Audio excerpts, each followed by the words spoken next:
Om Jai Swaha Mata. Boliye Sri Raja Ramachandra ki Jai. Dear devotees, we have been discussing the Rath, the Jai Rath, the Chariot of Victory. And just to recap, the two wheels, Sauraj, Dhiraj, courage and bravery. And we have the Banan ensign, Satya Dhwaja. Satya, shield, Dhwaja Pataka. So we have courage and bravery, the two wheels, truth and straightforward attitude, the Banan ensign. Now we have to have horses pulling this chariot. Sri Ram is saying, oh friend, Bala Viveka Dhammaparahita Ghori. There are 4 horses pulling this chariot. First is Bal. And this Bal refers to what? Physical strength. Physical strength. If you have to enter into a battle, you cannot be weak. So physically, we must be strong. The scriptures are telling us a healthy body breeds a healthy mind. So the body is a vehicle, and we have discussed this for a few times, over and over again, the importance of the human body. But you have to develop it strong. Strong body, strong mind, then you prepare to fight the enemy. So this is one of the horses, Bal, physical strength. Vivek, discriminative power. A special type of Gyan. If you're in a battle, you have to know something about the enemy. If you don't know with whom you have to fight, you don't know anything about the enemy, then you do not know what strategies to employ. It's essential that you have this discriminative power, this ability to understand and know the weaknesses of your enemy. And if one were to look, even in the sporting arena, and so in today's society, look and see, even countries like test matches and so on, all these various games they play, what they do? They study the opposition. They pick out all their weaknesses so that the bowlers know where to bowl. You know, they check them out psychologically so that they know which bowler to attack. All this is psychology. That is Gyan. All this is like a battle. So in life itself, you have to prepare yourself. If you do not know who you are dealing with, you have already lost. You can't go forward. So, Vivek, that is the second horse. Dham, sense control. There are 10 senses with which we are all blessed. 5 senses of perception and 5 organs of action. So, these 5 senses of perception, the sense of hearing, sense of sight, olfactory sense, the sense of taste, and tactile sense. And the 5 karam indriyas, we have the hands, the feet, the tongue, the organ of excretion, and reproduction. These are what we call the 5 karam indriyas. What we are being told, to gain victory, you have to control these senses. The senses are also very important, devotees. And we perceive the world through the senses. And if the senses are not really disciplined, then we sink. So Sri Ram is saying, this is one of the 4 horses. Control of senses. And parahit, paropakar, service to others, disinterested service to others. Karam Yoga, if you can practice it. What scriptures tell us? Life is like a flower in full bloom. We should give it away, petals, scent, and all, to that gardener who brought it into existence. Service to humanity is service to God. You know, there's a beautiful bhajan that says, Nadi ana pee kabhi apana jal, briksha na khai kabhi apane phal. Apana tanka manka dhanka, dujo kade jo dhyan. Ye sacha insan. A river in nature we see, a river never drinks its own water. Neither does a fruit tree eat its own fruits. They live for others. So we are told, whatever resources at our disposal, tanaka, manaka, dhanaka, body, mind, wealth, whatever, give to others, serve others, disinterestedly, without expectation of rewards. Paropakar. This is a wonderful quality. Paropakar. Many serve society, and there is a vested interest. We want the name, the recognition. You know, we want to make news, and you're already looking for a reward. You're already receiving payment for what you do. That is not well paropakar, disinterested service, without expectation of any sort of remuneration. So Sri Ram is saying, these are the 4 horses that will pull this chariot of victory. So, strength, vivek, discriminative power, control of senses, and service to humanity. These are the 4 horses. Now you have to have the reins to control these 4 horses. Chama, Kripa, Samata, Rajujuri. 3 wonderful qualities otherwise. Shama, forbearance, the forgiveness attitude. And in society today again, we see people do wrong things, and some people say, I forgive you. Some people say, I want him punished. Punish him, so nobody else will suffer so again. Now, if you look at what scriptures say, the concept of forgiveness is what is important, not wanting to punish people. Now, let me explain why. You see, when I am hurt, there's a baggage inside of me.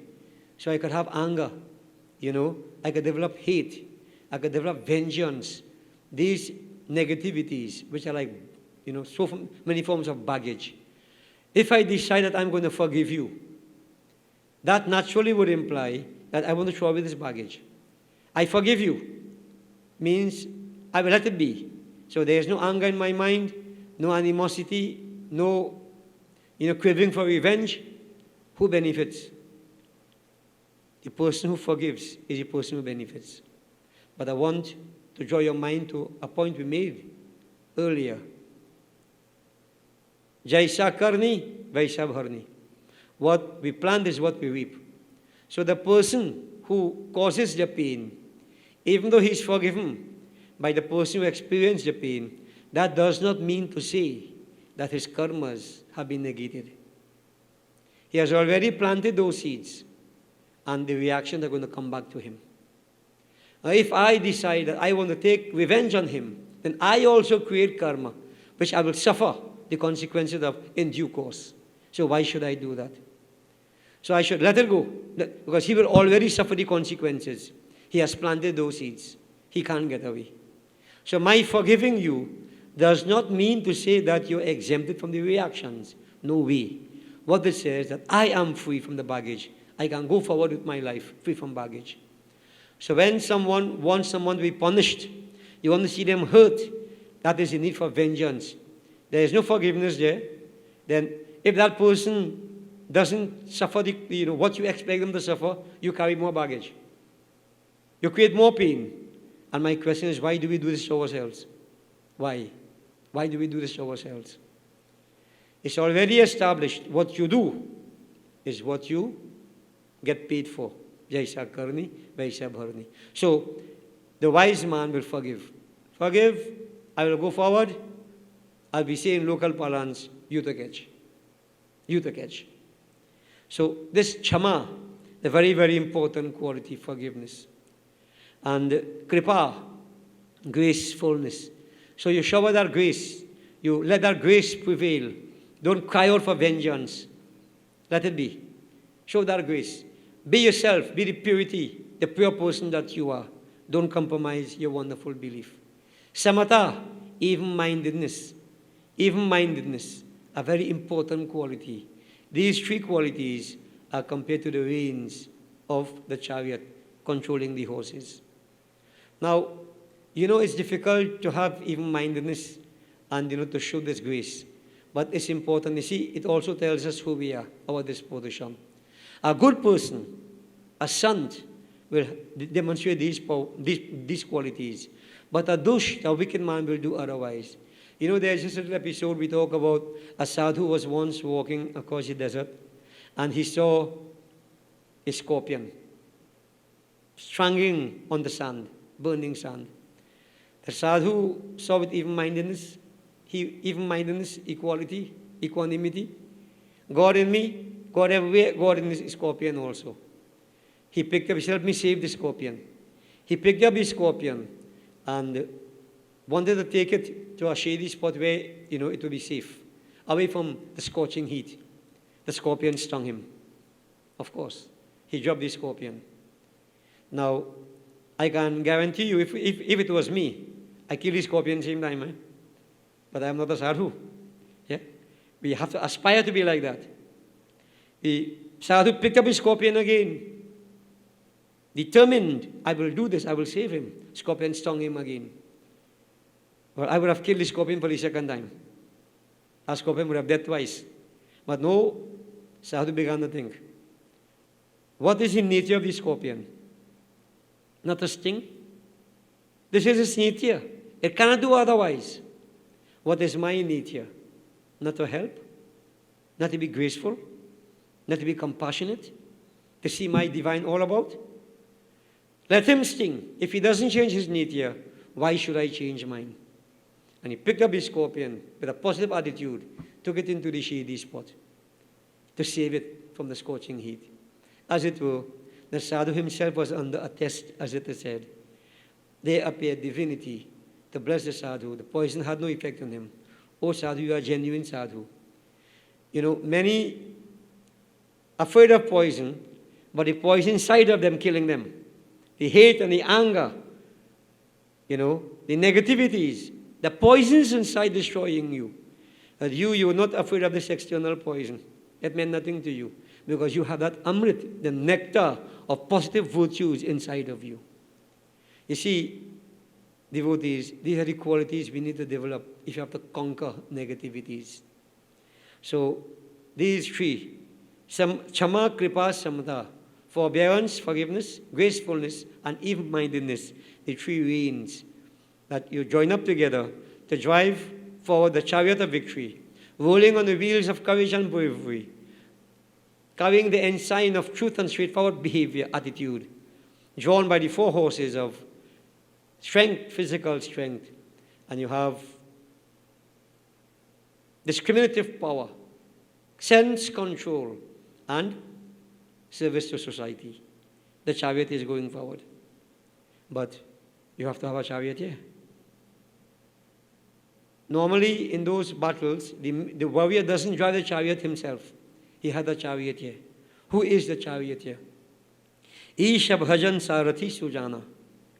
The attitude of seeking that divinity, relentlessly pursue him, chanting his name, carrying out all these various practices recommended by scriptures.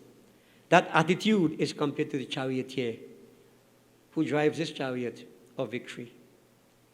Now, devotees, our scriptures are not biased. They can't speak of even-mindedness, lack of bias and prejudice, and be prejudiced. Here, Isha Bhajan, God. There is one Supreme Purush, one God. Those who say that there's a Hindu God, and a Muslim God, and a Christian God, and a Baptist God, and whatever God, they are in abject ignorance. Yes, if you go to God in this context, He is your God. But He is the same God. Your God is the same God as every other God. All other people's God, for there is only one God. There can't be two. Even in Hinduism, all the different forms we have that people refer to the gods and goddesses, there is only one. You can't have two, you can't have many. So when we say Isha Bhajan, whether you're a Hindu, whether you're Muslim, whether you're Christian, whoever you are, whichever religion you belong to, whichever form of God you believe in, the idea is to relentlessly pursue divinity as you know Him to be. This is the key. From our perspective, whether it is Shiva, whether it is Sri Ram, Ganesh Baba, Hanuman Baba, whichever form of divinity we choose, the attitude is important. That relentless pursuit of divinity is a chariot here. And I want to also add one point here. Bhajan. Here the scriptures say bhajan, Isha bhajan. And in today's society, we have plenty bhajans and bhajanandis. But bhajan is supposed to seek God. But what do they do with the bhajans? That become a performance. In many, many areas, they have what they call bhajan malas, where people make contributions, $100 for bhajan, 108 bhajans, you raise $10,800, whatever. What is your objective? What is your intent? There are many who take bhajans and sing it in what they call chutney style, degrading this important thing of bhajan. To do what? To win a competition, to win some money.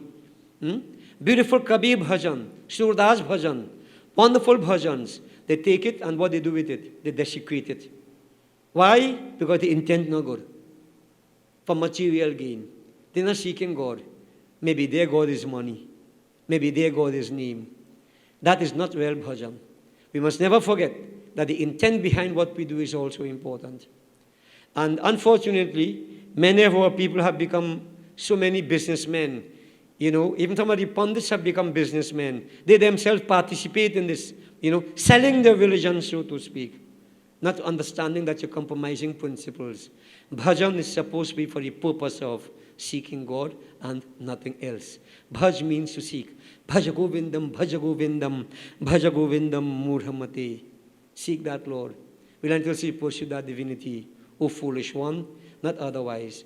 And we spoke about all the evils and so on from before. We spoke about, all the negativities that confront us by misunderstanding and gravitating towards that which is unreal and accepting them to be real. This is our mistake. So this is why we have to be careful. So you could do bhajan from now till eternity with the wrong attitude, wrong intent. That is not the chariot here. Your chariot, if you have constructed so far, is still without the chariot here. So, Isha bhajan, Sarathi Sujana, you need to develop this attitude. You sing your bhajans, do your kirtan bhajan, wonderful. Mantra japa madhir viswasa, pancham bhajan vesu prakasha. Do it with the sole express purpose of tapping into divinity. If I do that, then I have my chariot here. We come to the weapons and the protective gear. Virati charma santosh kripana, Sri Ram is saying, this passion, O friend, is the shield which can protect you from enemies' weapons. Shield, virati, this passion. This passion is a very important quality, devotees. How do I develop this passion? Ramayana says, dharma te virati, by maintaining one's dharma. And what is dharma? Religion is one aspect of it, but actually dharma implies dutifulness. Each person fits into society in different capacities. Like a young man might be a son, a father, a brother, a friend, a worker in society, a husband, etc. In each role into which he fits, he has certain duties and obligations, the sum total of which is his dharma. So dharma is not only praying, religion. Dharma is duty. So a person could be an ideal son, but a bad father, he does not maintain dharma there. He falls, he fails. So dharma, the sum total of all our duties and responsibilities, our obligations. When one can carry out these duties, obligations, with, to the best of their ability, automatically out of that develops virati, this passion. Like a mother does her duty, If you can do your duty in all spheres of life, that this passion develops. That is a protective shield. That this passion against all the enemies' arrows, whatever weapons they release at us. So, virati charma, that shield is that this passion. And santosh kripana, contentment is a sword. Contentment is the sword. Now, I like to just digress for one moment. Many of the devotees in today's world worship Kali Ma. And you will see that Kali Ma carries a sword. And a bloodstained sword, of course. And on one hand there is a head, a severed head, which she holds. Beneath that, another hand, a container collecting blood. Now, people see all these things and, many believe that Kali needs blood. Kali needs blood. And so they offer sacrifices and so on and so forth. And I want to submit that this is misconception. Now here, if you follow Sri Rama saying, Santosh Kripana, contentment is the sword. Contentment. So let's go to Kali Ma. That head which she holds, according to the story, is the head of a demon called Rakta Bij. He had a special bardhan. If one drop of his blood would fall on the ground, another one identical to him would spring up. Incidentally, that is the concept of cloning. So I want to let you know that this concept of cloning is documented in Devi Bhagavad long before science spoke about cloning. Long before they cloned Dolly the sheep, I think it is. Long before that. Here, the concept of cloning is in the scriptures. Blood, genetic material, another one identical to Rakta Bij will spring up. So that's one aspect of it. But here, what Rakta Bij symbolizes is desire, the seed of desire. And we all know from one desire, many others spring up. This is the whole point related here. When one drop of blood falls, another one springs up. The whole point of idea, desire, so to speak, that once I have a desire fulfilled, another one springs up. And so it keeps coming and going. But the sword of contentment cuts off the head of desire. So when I can develop contentment, then I can cut off the head of desire. And desires what cause my problem. Desires unfulfilled lead to anger. From anger, loss of reason. From loss of reason, self-destruction. So the Gita tells us. You see? And Kali herself, each form of divinity represents a particular power. Kali, Kal means time. Kali is the power of time. So in Hindu, from a Hindu perspective, man thinks in images. So all these wonderful concepts have been personified in the forms of Devis and Devatas and so on. And most of us, we stop at the concrete, so to speak. We don't understand the philosophy of it. But this is what the Kali concept is all about. Time. In time, you develop contentment, cut off the head of desire, and you are free from bondage. You are free from bondage. And if you want to win the battle of life, what causes this desire? Is the ego, the Ravan. I want this. Passion, anger. I want this. Is me. Self-centeredness. So to defeat that demon, that Ravan, that internal enemy, you have to have the sword of contentment. Sri Ram is saying, oh friend, Santosh Kripana, that sword of contentment is what you fight with. Dana Parashu, a battle axe. What is the battle axe? Dan, charity. I may be charitable by nature. Give. As the saying goes, give and spend and the good Lord will send. But that is not why you give. Give and forget that you have given. Satvik Dan. That is the battle axe with which one fights. So a person must have this quality of being charitable. Buddhi Shakti Prachanda. The reasoning faculty is like the fierce lance that those warriors fight with. It can pierce through. It can assess. It can analyze. Reasoning faculty. If you don't have this, where are you going? Where can you go? Where will you reach? So Sri Ram is saying, that is the spear. If you have that, you don't need another spear. Vara Vigyan Kathin Kodanda. And that bow with which you release arrows, that bow, that terrible bow, that powerful bow, spiritual science, Vigyan, the understanding of the secrets of the universe, the relationship between Atma and Paramatma, this deep philosophy. Who am I in relation to my divine? Aham Brahmasmi. Therefore, I am all-powerful, I am infinite. You get all this understanding. This is the powerful bow with which you fight that battle. Oh, friend, and now you have to have that quiver in which you place all these arrows. Amal achal manatrona samana. And a mind that is free from impurities. A pure mind, amal. And I mentioned previously of impurities. Anamal, maimal, karmimal. No impurities. The mind is pure. And achal, unwavering. We did mention the 5 mental planes. The first 3 lower levels, they're not achal. The wavering mind, forgetful mind, oscillating mind. One point in mind sometimes also could jump from here to there. But what we speak of here, a niruddhaman, unwavering mind, like a tortoise, all the limbs withdrawn, hard shell on the outside. We display an attitude like what Hanuman displays, totally focused on spirituality, not caught up otherwise. That is an unwavering mind, fixed totally on spirituality, doesn't waver. That, oh friend, is the quiver in which all the arrows are placed. And what are these arrows? Sanyam Niyam Shili Mukhanana. The scriptures have given to us what we call Yam and Niyam. And devotees, let me just enumerate them. We wouldn't explain them. Some subsequent time we'll explain. So the yam, there are 10 forms according to Devi in Devi Bhagavat, Devi Ma. So, ahimsa satyamasteyam brahmacharyam dayarjavam chama dhriti mitaharaha shaucham cheti yamadasha. 10 forms of yam. Ahimsa, non-aggression. Satyam, truth. Asteya, non-covetousness. Brahmacharya, continence. Ahimsa satyamasteyam brahmacharyam daya, compassion. Arjav, straightforwardness. Chama, forbearance. Mitahara, control of diet.